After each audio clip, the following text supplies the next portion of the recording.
Today I'm going to explain a 2017 American science fantasy western action film based on Stephen King's novel series of the same name, The Dark Tower. Intended as the first installment in a multimedia franchise, the film combines various elements from the 8-novel series. The movie follows the story of Jake Chambers, a troubled New York youngster who's about to learn that his night terrors are genuine after being plagued by horrific nightmares of devastation and spine-chilling glimpses of an evil masculine figure clad in black. The world as we know it is in Walter's hands as the demonic man in black sets out to demolish the gigantic Dark Tower, which is the only thing standing between this world and the next. He allies up with the legendary gunslinger Roland. Now the unanticipated Guardians face a bleak future. Can Jake and Roland bring the universe back to balance? Serious spoilers ahead. The movie's not for kids. So sit back and enjoy. The movie begins in a camp full of kids in the region known as Midworld. They're playing happily. Suddenly, a few individuals approach the kids who are behaving in a strange manner. At the same time, the bracelets on the kids are signaling them. This makes all the kids walk towards a huge machine-like building. Several of the children are taken inside of the machine by a group of monsters with synthetic human skins.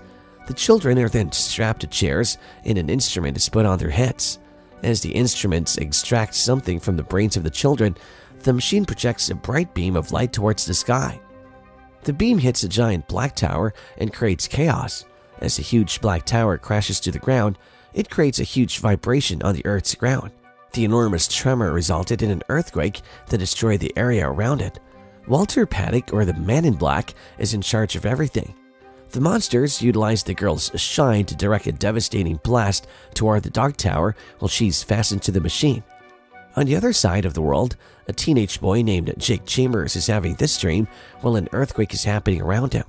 He wakes up scared, witnessing what he was dreaming about transpiring in real life. He soon calms down when his mother opens the door and assures it's just a small earthquake.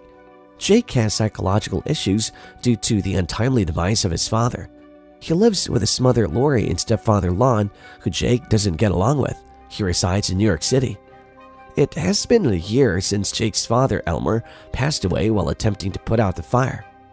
As Jake is watching TV and drawing, he hears news of earthquakes happening all over the world. He believes that his dream is somehow related to what's happening in the real world. In his room, Jake hangs his drawing, which is actually the dream he was seeing. Jake usually hangs the drawing in his room, and there are many drawings pinned on the wall. Jake gets ready to go to the psychiatrist, and Lon is not happy about it. Lon thinks that they're wasting money on the treatments and that Jake is just being a naughty kid. Jake consults psychiatrists concerning his actions and the numerous Midworld-related nightmares he gets, which he portrays in his artwork. As a result of Elmer's passing, the dreams are disregarded as trauma. Jake is at school sketching out another of his dreams when a bully steals his sketchbook. Before being removed from the aggressor by the other kids, Jake punishes him and begins to assault. The gunslinger Roland Deschain is in the woods with his father Stephen in Midworld. They recite the gunslinger's creed as soon as they hear Walter's voice and prepare their weapons.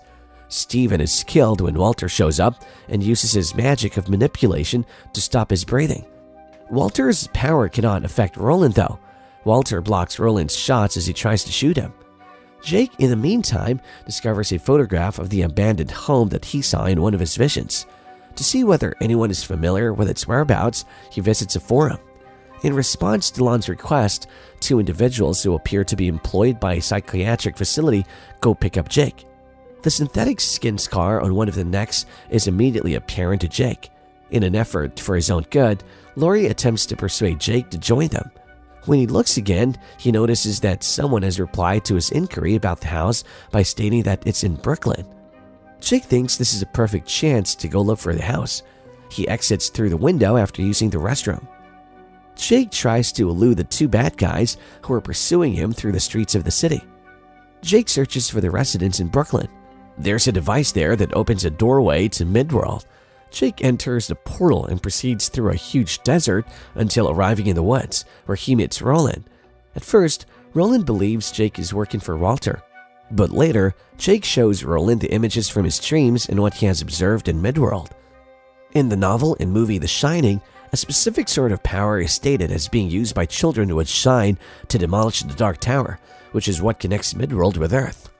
Roland explains that Walter is doing this by employing these children. Monsters will be released into both realms if Walter brings it down. Jake hears his father speaking to him in a dream at night. Jake grabs his father's hand and pulls out a monster before Roland can stop him.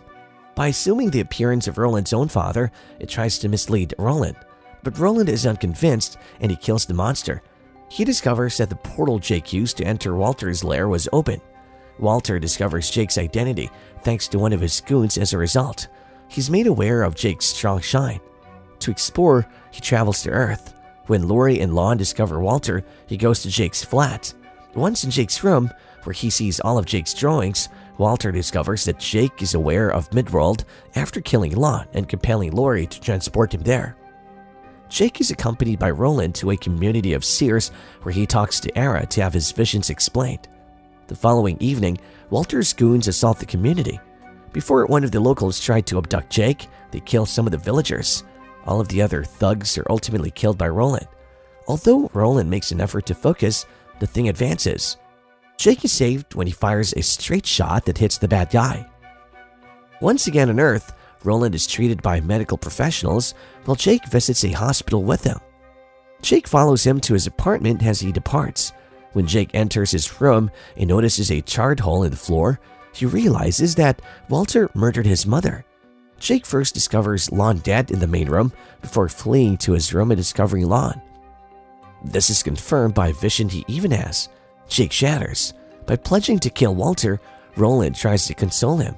Jake is still irate, but Roland tries to teach him the customs of the gunslingers, such as how to fire and how to say the creed. I don't aim with my hand. The face of his father is forgotten by the person who shoots with his hand. By my eye, I am. I don't use my hands to fire. With my mind, I shoot. With my gun, I don't commit murder. I commit heart-based murder. To his disappointment, Jake is taken prisoner by Walter's goons while Roland is in the gun store to reload. Roland is confronted by Walter in the firearms shop, and Walter successfully convinces the proprietor to fire at Roland.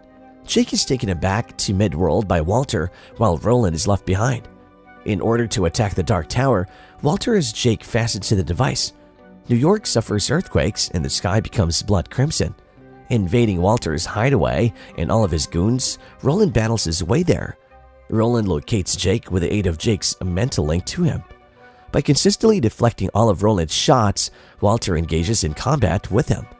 As he retells the gunslinger's creed, Jake reaches out to Roland and gives him courage. Walter is struck in the chest by a bullet Roland fires twice, one of which bounces off the other. Until he's killed by a headshot, Roland continues to shoot at him. As soon as Roland manages to escape Jake, the lair explodes. Roland and Jake return to Earth in the last scene, where everything is as it should be. As he's now without a place to go, Roland extends an invitation to Jake to join him in Midworld. They enter the portal when Jake accepts. And that was all for the video. I hope you guys enjoyed today's movie, and for more such content, hit the subscribe button and don't forget to like and comment on this video. We always appreciate your support.